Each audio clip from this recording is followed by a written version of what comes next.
Express. आज चैत्र नवरात्रि का चौथा दिन है। नवरात्रि के चौथे दिन की अधिष्ठात्री देवी मां कुष्मांडा है। ये सृष्टि की आदि स्वरूपा आदि शक्ति है।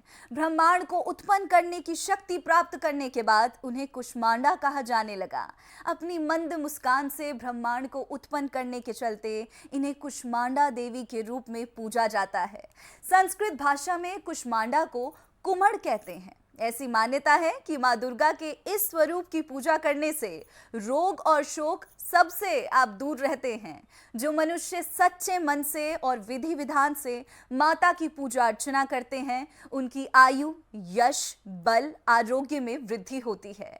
ऐसे में आज हम अपने खास कार्यक्रम में ये जानने की कोशिश करेंगे कि मां कुष्मांडा स्वरूप की कैसे पूजा अर्चना की जाए। साथ ही पूजा के दौरान क्या क्या सावधानियां हमें बरतनी है, ये भी हमें बताया जाएगा। स्टूडियो में इस वक्त हमारे साथ मौजूद हैं पंडित सुनील भारद्वाज जी। बहुत बहुत स्वागत है पंडित जी आपका। जय माता दी। जय माता दी। माता जी के चौथे स्वरूप की महिमा के बारे में पंडित जी आज हमें बताने वाले हैं, तो शुरू करते हैं अपना खास कार्यक्रम ओम नमः चंडिकाय।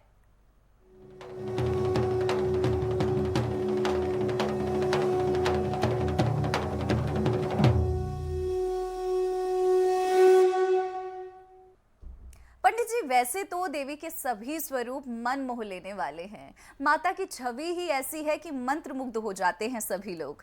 आज मां कुष्मांडा रूप में विराजमान है। पंडित जी, मां के सुंदर स्वरूप के बारे में जरा दर्शकों को बताइए। नव दुर्गाओं में चौथा जो स्वरूप है मां कुष्मांडा के नाम से जानते हैं, और मां का ये स्वरूप 8 भुजा वाला है। दुर्गा स्वरूपी हैं ये, और दुर्गा दुर्गति का नाश करती हैं। दुर्गा दुर्गति नाशनम। और ये स्वरूप माँ का अत्यंत मन को भाने वाला है।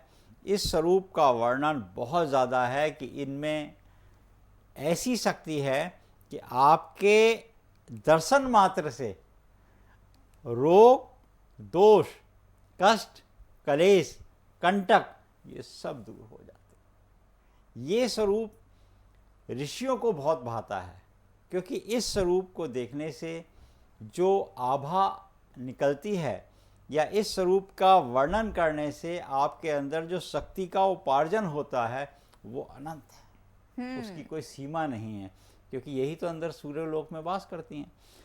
इनका सिंह पर सवार किसी को भय लगता हो, मार्ग में जाता हो, या रोग पीड़ित बहुत ज़्यादा परेशान हो, साध्य असाध्य रोग उसको परेशान कर रहा हो, तो ऐसी अवस्था में इन माँ की सिर्फ दर्शन मात्र से ही रोग छू मंतर हो जाता है। माँ की छवि बेहद खूबसूरत है, बहुत ज़्यादा मन को भाने वाली बताई जी। हमने। इस मन को भाने से बहुत सारी बातें हैं इसमें कि जब हम इनका चिंतन करते हैं, स्मरण करते हैं, और कुष्मांडा माँ हमें कोई भी जब भी एनर्जी चाहिए ना, पावर चाहिए, शक्ति चाहिए, और अपने कष्टों से निवारण चाहिए, तो माँ कुष्मांडा का चित्र लगा दीजिए। आप कहीं जा रहे हैं मार्ग में, इनका नाम ले लीजिए। आपके अंदर लगता है आपकी एनर्जी कम हो गई है, या आपके अंदर ये लगता है कि आपके अंदर पावर नहीं है। अब बच्चे पढ़ने वाले हैं, उनके अंदर पावर, शक्ति का उपार्जन जहाँ करना, क्योंकि सूर्य मंडल के अंदर जो पावर है वो इनसे आती है, तो वो इनका नाम ले लीजिए। और बताएं, आपको जब आप सूर्य नारायण को आज के दिन जल दें तो वो बहुत अच्छी प्रक्रिया, इनका स्मरण करके जल दें। अच्छा। क्योंकि सूर्य अंदर के अंदर जो तेज है, देखो कोई भी देवता किसी के अंदर वास नहीं कर सकता, सूर्य के अंदर ये ही वास करती हैं। अच्छा, क्योंकि ब्रह्मांड को उत्पन्न करने वाली वो तो इन्होंने अपनी मंद, जब कुछ नहीं था सृष्टि में, वो इनकी पूरी कथा में भी है जी कि तो वो तो सृष्टि में ही कुछ नहीं था, तो सब जगह अंधकार था। यहाँ तो आज की तारीख में हम इस बात को प्रूव कर सकते हैं कि और छोड़ नहीं है, आकाश का इधर और उधर आदि और अंत नहीं है जी। तो उस समय जब कुछ नहीं था, तब इन्होंने हल्की सी मुस्कुराहट से सृष्टि और ब्रह्मांड की संरचना करी। जी, तो पंडित जी, जो कोई माँ कुष्मांडा की जो पूजा है विधि पूर्वक करता है, उसे रोग और शोक उससे दूर हो जाते हैं। रोगों से निवारण के लिए माँ कुष्मांडा की आराधना बहुत ज़रूरी है। अगर आप चाहते हैं किसी साध्य या असाध्य रोग से अपने को मुक्त कराना, तो इनकी उपासना, इनके नाम का स्मरण, और घर के अंदर आज के दिन आप सूर्य नारायण को अवश्य जल दें, जी। अक्षत, रोली या गुड़, लाल पुष्प डालकर। हम्म। और उसमें भी प्रक्रिया कही गई है कि अगर आप सूर्य नारायण को जब जल देंगे तो सूर्य नारायण को जल देना अपने सिर के ऊपर से, ताकि यूवी रेस के आप पीछे आ सकें। हाँ बिल्कुल। जो अल्ट्रा वायरस रेज निकलती हैं उसके आप पीछे आएंगे, तो वो आपकी कायाकल्प करेगी। जो आपके शरीर में 7 रंग हैं, ये होते तो 3 हैं, वो 3 के 7 बनते हैं, और 7 रंग जो हैं वो आपको शरीर में मिलेंगे। आपके अंदर पॉजिटिव एनर्जी कहाँ से आएगी? वो आएगी सूर्य से। और वो सूर्य किसके थ्रू आ रही है? माँ कुष्मांडा के। कुष्मांडा का अंदर वास है, और आज के दिन विशेष रूप से उनकी किरणें निकलती हैं। जैसे देखो, ये साइंटिफिक प्रूफ है कि गायत्री जहाँ से गाया जाता है, मान लीजिए हमने अपने मुखमंडल से ओम भूर्भुवः स्वः तत्सवितुर्वरेण्यं भर्गो देवस्य धीमहि धियो यो न प्रचोदयात्, हमने ये मंत्र का उच्चारण किया। इतनी देर में हम ख़त्म भी नहीं कर पाए कि सूर्य नारायण से टकराकर उससे कई गुना पॉजिटिव एनर्जी लेकर हमारे शरीर में पुनः प्रविष्ट कर जाता है। अच्छा। यही इसी मंत्र की ताकत है। इसीलिए इसे उगते सूरज में करना चाहिए, उगते सूरज को प्रणाम करना चाहिए, और उगते सूरज के साथ साथ माँ कुष्मांडा का आराधना करते हुए, उनका स्मरण करते हुए आप जब करेंगे तो आपके अंदर जी भी पॉजिटिव एनर्जी होगी और काया आपकी निरोगी होगी। पहला और सुख भी यही बताया गया। दुनिया में हम पहले भी बता चुके हैं कि पहला सुख सिर्फ काया निरोगी है, प्रथम सुख निरोगी काया। और आजकल तो दिनचर्या भी ऐसी हो गई है कि रोगों से इंसान ग्रस्त है। देखिए, आपको वात पित्त कफ अगर नियंत्रण करने हैं तो माँ कुष्मांडा की आराधना करें। माँ कुष्मांडा के नाम से आज पीले दिन है, इनका रंग है पीला, पीला दिन है। भोग भी बता देंगे आपको जी। और पीले वस्त्र पहने। आज दिन पड़ा है शनिवार, जैसे हमने नीले पहने हैं ना, नीले में बीच में पीले पीले, आपने तो पीला ही पहना है। जी। तो माँ को प्रसन्न करने के लिए आज आप शनिवार के दिन अगर पीले वस्त्र पहनते हैं और सूर्य नारायण को तांबे की गरवी ले लीजिए, उसमें अक्षर डाल दिए, अक्षर चावल जी, थोड़ी सी रोली डाल दीजिए, एक लाल पुष्प डाल दीजिए, चीनी मत डालिए। अच्छा, चीनी क्यों नहीं डाली है? चीनी नहीं डालनी, चीनी में दोष होता है। चीनी जो है दोष होता है, चीनी नहीं डालते। सूर्य नारायण को गुड़ डाल सकते हैं आप, गुड़ पवित्र कहा गया। अच्छा। गुड़ पवित्र है, तो गुड़ डाल के अपने सिर के ऊपर से दीजिए, और जो धार नीचे गिरेगी आपकी, उसमें सूर्य को डायरेक्ट नहीं देखना, सूर्य का प्रतिबिंब उसमें बनेगा। उस प्रतिबिंब को जो हमारी ये रिंग फिंगर होती हैं, इनसे स्पर्श करके अपने आंखों पे उनकी छाया। देखो, आपने बिंदी लगाई, बिंदी अपने लगाई, आईने के लगाई, आईने के लगाई।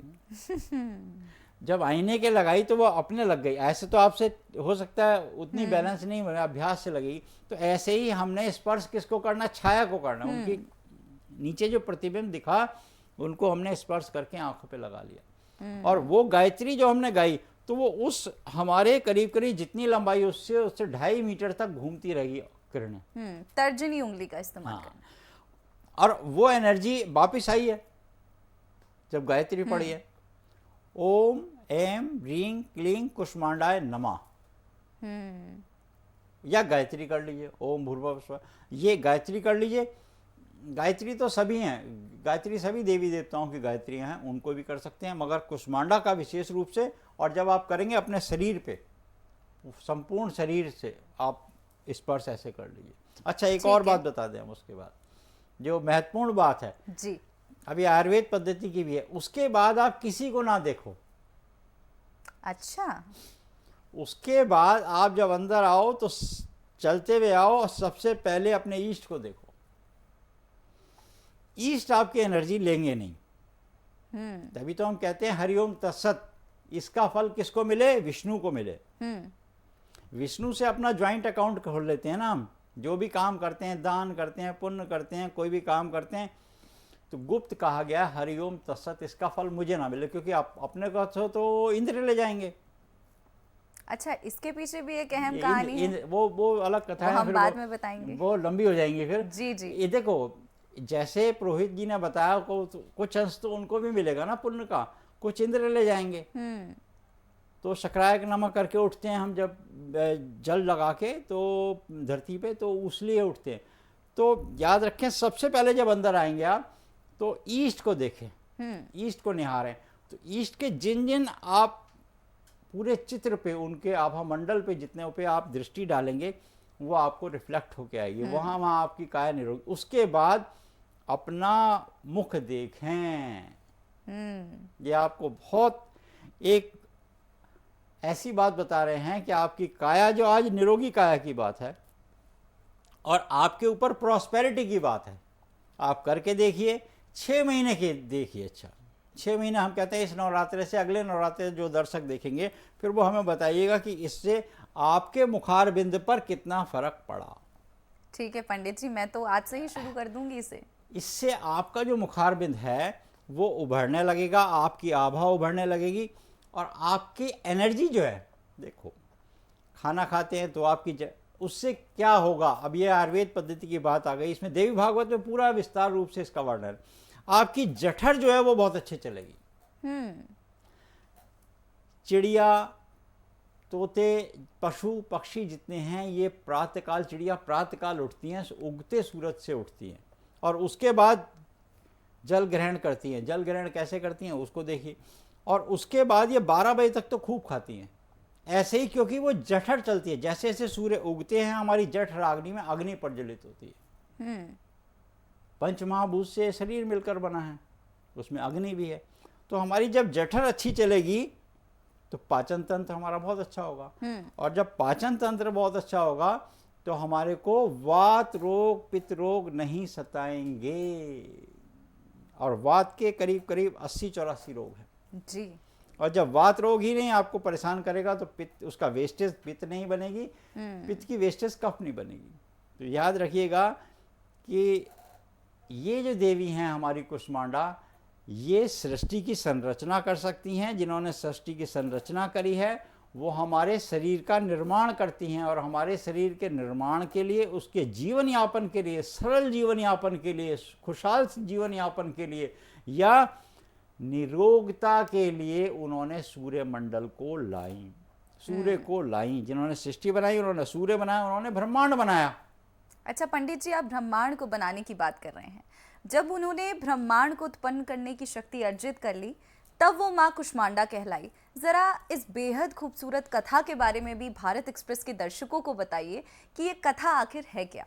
देखिए, कभी कभी हमारे यहाँ युगों के बाद अलग अलग कालांतर होते हैं, इनमें बदलते रहते हैं समय। एक समय ऐसा आ जाता है जब शून्य में पहुंच जाता है। अब यहाँ अस्तित्व नहीं है, कुछ नहीं है, ओर नहीं है, छोड़ नहीं है, कुछ नहीं है। आप इसको नाप नहीं सकते। आज तक इतना कोई पैमाना बना नहीं कि इस ब्रह्मांड को नाप ले। बिल्कुल। वो चलते ही रहेंगे। कहाँ वो तारे कहाँ हैं, आज हम बहुत ऊपर आ गए हैं मगर हम उनकी गणना नहीं कर पाए। सारे तारे आप नीचे से देखेंगे तो वो पता नहीं कितने बड़े हैं। वहां तक शायद जाने में ही सदियां बीत जाएं। इतने बड़े ब्रह्मांड की संरचना करने के बाद माँ ने जो स्वरूप रखा है, ये स्वरूप क्यों बनाया। देखो, कुछ नहीं था, अस्तित्व नहीं था, तो सृष्टि की संरचना भी तो होनी थी जी। उस समय। देवता तो हैं, देवता कभी नहीं जाते। तो देवताओं ने कहा कि सृष्टि का संचालन करना है, शक्ति का उपार्जन करें और आप इसके में हमारी सहायता करें।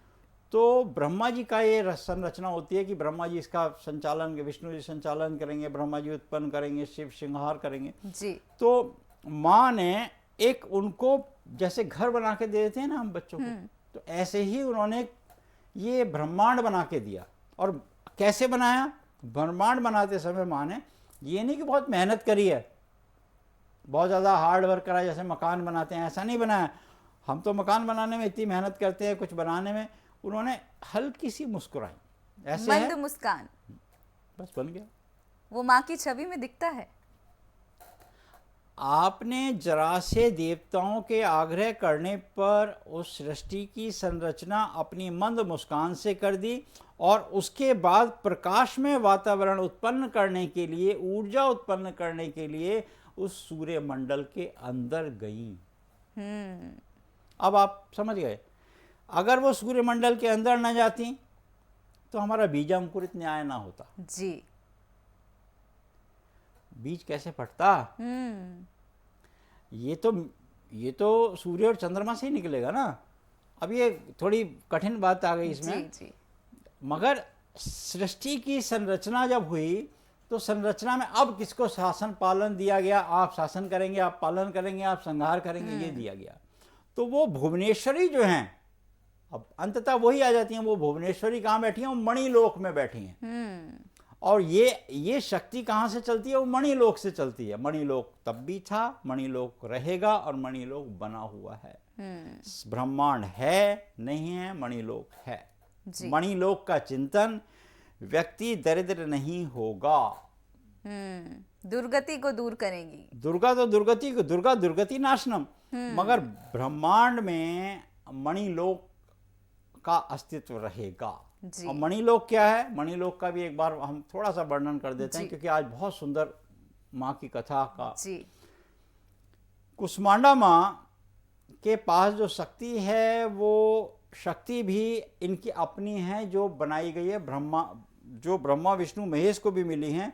ये है माँ भुवनेश्वरी की। भुवनेश्वरी कहाँ रहती हैं? हम बार बार जिक्र करते हैं, बहुत सारे दर्शक समझेंगे। भुवनेश्वरी तो देवी भागवत में 18 भुजा वाली माँ है। 18 भुजा ये रहती हैं मणिलोक में। इनका अंदर का जो दरबार है वो इतना बड़ा है कि जिसकी वर्णन नहीं किया जा सकता। वहां पर किसी का जन्म नहीं होता, कोई मरण नहीं होता, वहाँ रोग नहीं होते, वहाँ शत्रुता नहीं होती, वहाँ द्वेष नहीं होता, वहाँ ईर्षा नहीं होती। उस लोक में उस लोक में वो माँ का लोक है। ये सारी माताओं की जो शक्तियां हैं, ये उन्हीं लोक से उत्पन्न होती हैं। उसके अंदर 44 परकोटे कहे गए हैं। परकोटे समझते हैं आप? जैसे हम आते हैं ना अंदर, स्टूडियो में अंदर आते हैं तो एक दरवाजा, दो दरवाजा। जी। और वो उनका वर्णन इतना बड़ा है कि पुखराज के खंबे लगे हैं। अच्छा। हम भागवत पढ़ेंगे, देवी भागवत, तो उसमें लिखा। और पीतमणि पुखराज के खंबे हैं। 44 परकोटों का जिक्र है, ताल तलैयों का जिक्र है। ऐसे ऐसे वहां पर वन हैं, ऐसे ऐसे ताल हैं, और ऐसे ऐसे स्वर्ण के बने हुए, हीरे जवाहरात के तो वहां महल हैं। उनमें से होकर पार जाना पड़ता है, और सभी देवताओं को वहां स्थान दिया गया है।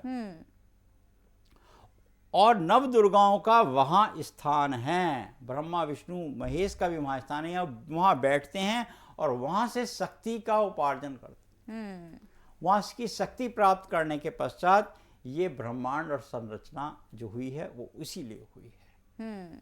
कितनी सुंदर कथा है। और जो व्यक्ति, ये लिखा है, जो व्यक्ति देवी भागवत के आधार पर माँ भुवनेश्वरी के उस मंडल का, उन लोक का चिंतन करता है, वो व्यक्ति दरिद्र नहीं होता, वो व्यक्ति रोगी नहीं होता, वो व्यक्ति इस लोक में कभी भी अकाल के गाल में नहीं जाता। हम तो एक बड़ा छोटा सा कहते हैं, मृत्यु से वो डरे जो कर्म करे चंडाल का, और काल उसका क्या बिगाड़े जो भक्त हो महाकाल का। जी। मगर जो भक्त हो उस भुवनेश्वरी का, हाँ, उसका काल फिर नहीं बिगाड़ता, वो अकाल के गाल में नहीं जाता, वो पूर्ण आयु भोगता है। और जब तक यहाँ रहेगा, निरोग काया का स्वामी रहेगा, अपनी यश कीर्ति और अपने कुल का नाम करता रहेगा। और वो उस माँ से जन्म लेगा वो व्यक्ति, जो माँ उसके अंदर वो शुद्ध गुण प्रविष्ट कराएगी, जो देश का कल्याण करेगा, विश्व का कल्याण करेगा। अच्छा पंडित जी, माँ के कुष्मांडा स्वरूप की पूजा अर्चना कैसे की जाए अगर हमें निरोगी होना है? देखिए, ताकि वो खुश हो और उनकी कृपा जो है वो हम पर बरसती रहे। अगर आप इनकी प्रेमा भक्ति चाहते हैं तो आज का दिन मालपुए बनाइए। मालपुए जी। जो लोग बनाते हैं मालपुए बना लीजिए। एक नारियल तो प्रतिदिन अवश्य दीजिए, एक चुनरी के साथ। एक कन्या पूजन अवश्य कीजिए। भागवत में भी लिखा है कि एक कन्या पूजन प्रतिदिन करते रहिए। पहले दिन प्रथम 1, दूसरे दिन 2, तीसरे दिन 3, और 1 वर्ष से लेकर 10 वर्ष तक की कन्या के बारे में भी कहा है। बाद में अष्टमी में हम पूरी कन्या विधान बताएंगे आपको। एक कन्या को आप नारियल चुनरी और मालपुए खिलाइए, ये जरूर है आज के दिन। और माँ की आरती कीजिए। कुष्मांडा माँ की आरती आपको बहुत जगह से आजकल उपलब्ध है, उनकी आरती। और गायत्री जरूर कीजिए, एक माला। गायत्री नहीं करेंगे तो माँ कुष्मांडा का आशीर्वाद नहीं फिर उतना मिल जाएगा।